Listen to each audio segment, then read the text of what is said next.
What's up, dudes, and welcome back to another episode. So if you're new here, check out the channel, go through the playlist of all kinds of stuff. You like JDM stuff, you like muscle car stuff, got a bunch of cool stuff here, so go check it out, hit the comment, do all that stuff, like, comment, subscribe, all that fun stuff. Anyways, today, happy to say the rx7 is back home, and I've already started playing around with it because, whoops, still a mess in here. But anyway, it's cool to have the car back home. I want to drive it this summer much more than I did last year, but that means that I just loaded up my plate again with a whole bunch more work because this car needs lots of love to be kind of decent, let alone, well, it's drivable now, but not really good drivable or fun drivable, or it's reliable, but it is set up for drifting because last season it was a drift car at the beginning of the season, then all that COVID stuff hit, and I started working on the El Camino. So this just means a whole bunch more stuff to do. I'll show you real quick what I'm talking about. So in the back end, I put these other taillights that I got from a friend just because I might take it to the track and maybe smack them up on a wall. And speaking of smacking stuff up on the wall, I still have, it's kind of hard to, well, you can see it there. Nice little dent in the fender. There's a dent down here, and I just noticed that this side of the quarter panel or whatever, this whole piece here is pushed in. I pulled it out a little bit compared to this side. The reason I figured out was I just got a new bumper cover. Well, old new bumper cover. It needs love, but got a new bumper cover, and I tried to put it on, and this side was way tight, and then you could see on the wheel right there. You know, remember that gap? And then you come to this side, this piece is way further up. So that gives me a problem hooking up the bumper. So taillights suck, the bumpers suck. I gotta put the aluminum brace back in here, the actual bumper itself. So that's kind of messy in the back. So earlier today, I pulled all this apart and I was trying to get inside here. Maybe knock out those dents if I could, but no luck. So aesthetic wise, it definitely needs some love, it needs some work, it needs some pulling, some pushing, probably some hammers. But I want to make it like kind of presentable. It is an RX-7, it's a super nice car. You should drive them, take care of them, and not that I haven't been taking care of it, but just that I've been really rough on the car, like more than, anyways, it's had a rough life. It was my drift car for a while, drifted it like for 2 seasons. Didn't totally destroy it. Mechanically, it's beautiful. Besides the other problem that I'm gonna have for going back on the street. So if I didn't mention that, I wanna make this car go back on the street so I can drive it because it's a beautiful car and it's a shame not to drive it on the road, go to meets and stuff like that. And I'm not really like strong on going to meets and stuff. It's not my favorite thing. My favorite thing about going to a car meet is the drive there and the drive home kind of thing. But going out to different places, tracks and stuff, because I would like to actually make this thing a time attack car, do some lapping, because, well, we've got the El Camino for drifting now. So it's a whole new game, right? So anyways, to get this thing back road ready,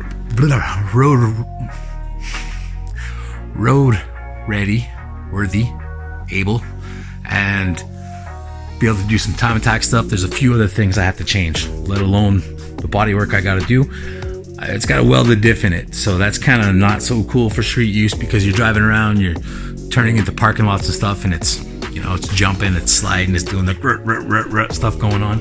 And if I want to take it out to time attack, well, a lock diff is actually going to be kind of a pain in the ass because the car's it's going to want to throw itself in the drifts instead of hooking up and gripping the corners like it should. And already now, like just driving on the street, it has a hard time turning on its own.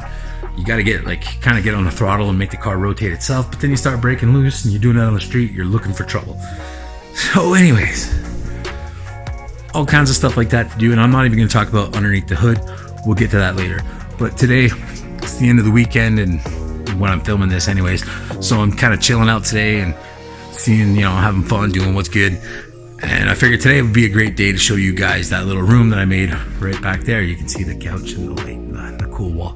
But anyways, that used to be, if you remember from other videos, I don't know, you gotta dig for them.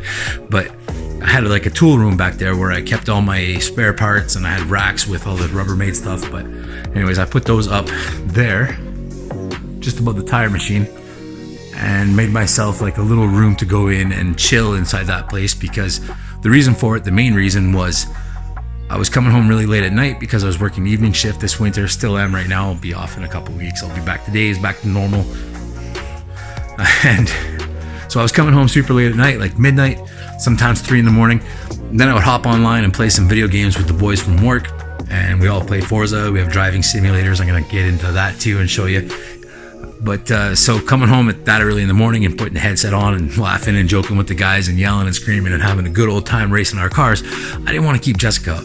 So I made like a little spot in the back that I could put the games in and put my chair and my little race rig that I built. And then she recently bought new couches for the house, so I ended up getting the old couch, and then I made the room a little bit bigger. So finally in the end, I took my tool room, whatever, storage, I took everything, I made shelves out here so I could stock all the stuff. It's a terrible, terrible mess. I should make some sort of doors to cover it. That'd be way cooler.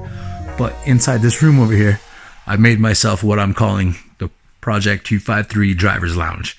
So I'll just refer to it as the lounge. I'm going to flip the camera around. We're going to go check it out. I'll give you the quick tour.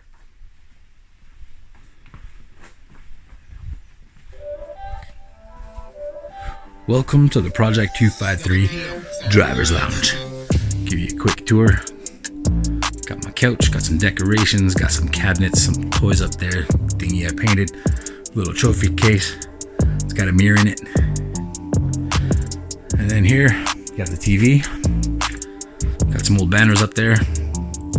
This corner, my old school fridge. I'm thinking I might take it apart and clean it up real good and repaint it because it's pretty awesome. It used to belong to my grandfather and he left it for me when he passed away. So I'd like to keep it in good shape, and it's old school and hot rod looking, so it suits this room perfectly.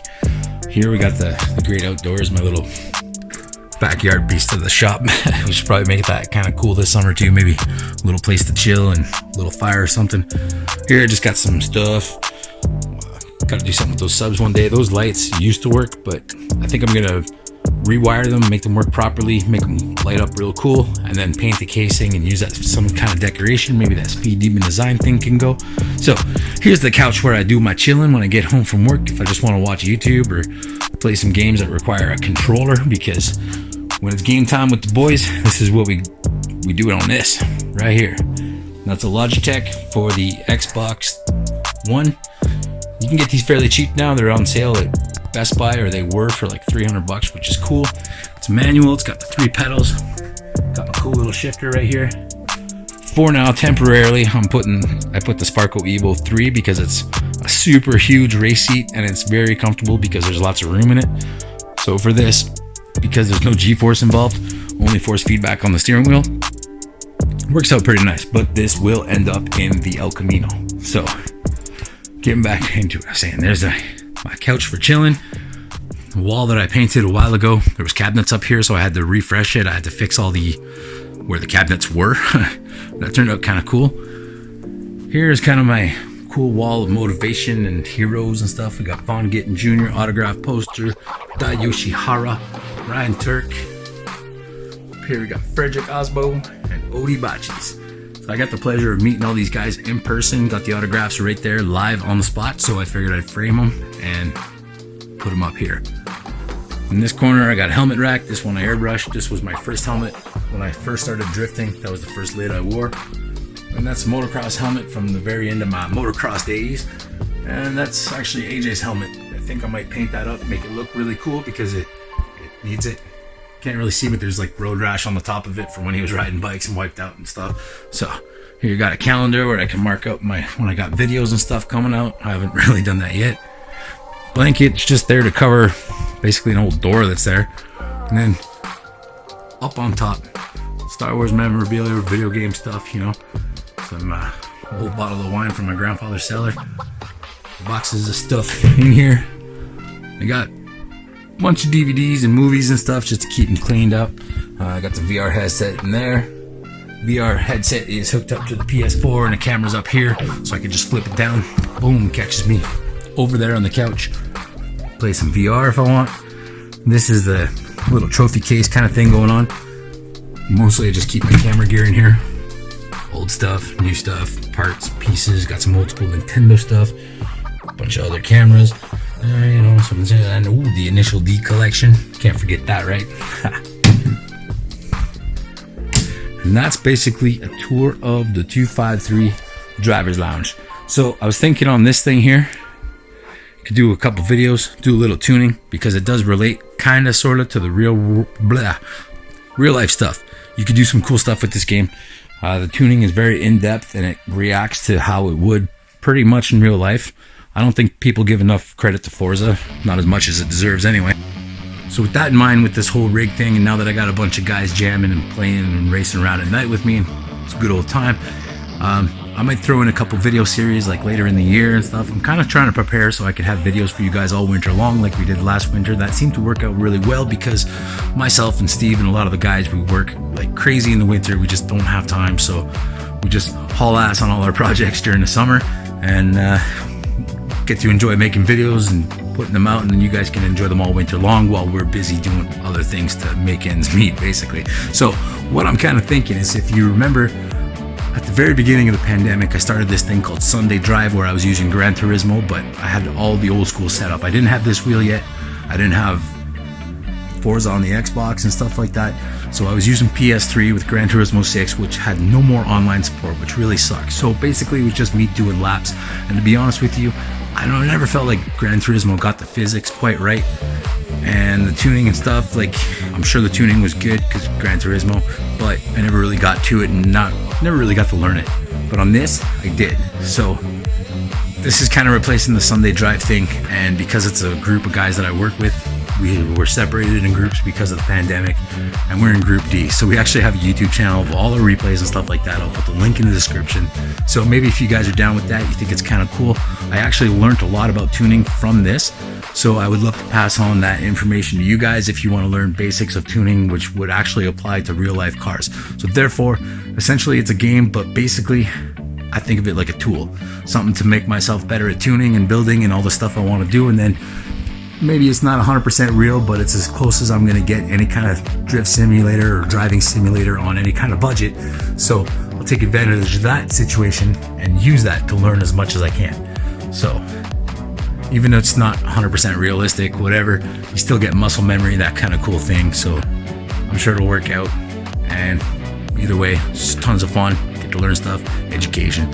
So stick around. If you guys like that idea, comment below. If you don't like it, comment below. Give it a thumbs up, give it like, whatever, thumbs down, click. Just make some noise, boys. Anyways, that's it for today. So peace out. We'll see you soon, and I'll keep you guys up to date with everything that's going on. Ciao.